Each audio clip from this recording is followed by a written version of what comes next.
He's brilliant, he's beautiful, and he's back. He's the chairman of the Republican House Policy Committee, and we like to call him Red Eye's congressional correspondent. Joining us now is Michigan Congressman Thaddeus McCotter. How you doing? Great to have you back, Congressman. Why are you being so nice to me? I don't know, because you're a nice person. Hey, have you finished my book yet? I'm getting close. I'm getting very close. Yeah. It's no better than when I last described it, but I'm plowing through it as an act of friendship for you. Ah, very good. Nicely done. Hey, I want to start by asking you about President Obama coming out against the 90% taxation of the AIG bonuses. Is this surprising to you?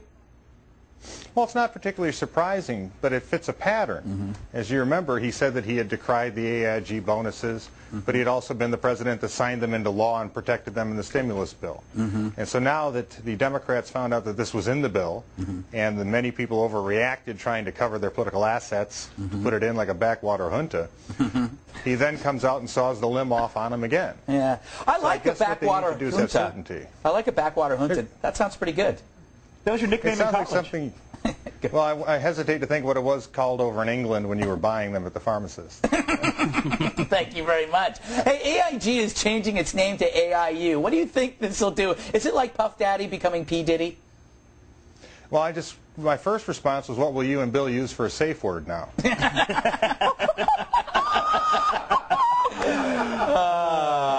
you very much, Congressman. 15 of the top 20 AIG execs have returned their bonuses. Is that good? Well, I think it's healthy. I think that in many ways it's regrettable, some of the things that they've been subjected to in terms of reprehensible threats, and particularly the targeting of them. But in the end, these bonuses should not have gone out. If they had gone into bankruptcy at the time, these bonuses would not have been allowed. And certainly, after some of the things that taxpayers have seen done with their money, the last thing they want is the people who broke the system to get bonuses for trying to fix it. Now, you know, there's this AIG bus tour where I guess they drive people around to these employees' houses who got the bonuses. Is this like one step away from a lynch mob? I think what they should be doing is trying to figure out who in the administration pulled the Wyden Snow Amendment out that would have prevented this fiasco and replaced it instead with the Dodd Amendment. It is better, as the President said, to constructively channel one's anger, and I would think that the perfect way to channel it now is to figure out who in their right mind put in the stimulus bill the approval and protection of the AIG bonuses. You know, interesting story about AIG. They paid something like $100 million to get their names on the uniforms of Manchester United, which I believe is a British volleyball team. Now, did we pay for that? Well, I think that you have to see where all the money has gone. Yeah. We have seen millions, billions go overseas to bankers/investor creditors of AIG. Now, I don't know how Manchester United is doing in the standings, whether the Chelsea team is beating them or not. Football is more for people like you. Really? In terms of soccer, yes. It's a very, very short game. Yes.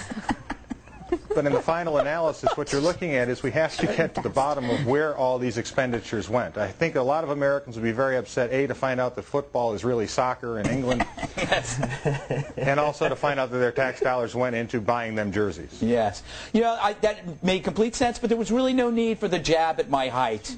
Really no need. I'm trying to bait you. I'm trying to bait you, Mr. Gutfold. You seem to take my beatings very stoically, and I can't understand why. Well, that's because I enjoy it. Hey, what's the coolest thing about being a congressman? Talking to beautiful people like you, Greg. Oh, really? Hey, do they have secret underground tunnels in D.C. so like people like you can beat traffic and get home? No, because they're afraid of what the members of Congress would do in them. Yes, really. What they do have are tunnels that get you from the Capitol and back so that the people who've been watching your voting record can't find you. Do you guys have a gym where you work out? Well, there's a health fitness center, and I don't go there very much because, A, they don't have ashtrays, and B, the one time I was there, my first trip, someone was talking themselves and then offered their hand, and I just said, hey, we're cool, dude. Who was that, by the way? I can't reveal the name of the senator. Hey, do congressmen get groupies, and how do you deal with that being a married man? Well, I told you, Greg, I'm flattered by the offer, but I'm just not into that. Well, thank you, Congressman. We'll be back shortly. Hopefully you'll stick around for the halftime report. So do you have a comment on what you're seeing? Email us at redeye@foxnews.com. And if you want to leave a voicemail message on my direct line, just call 212-462-5050. Oh, that's such a bad idea. And still to come in the next 30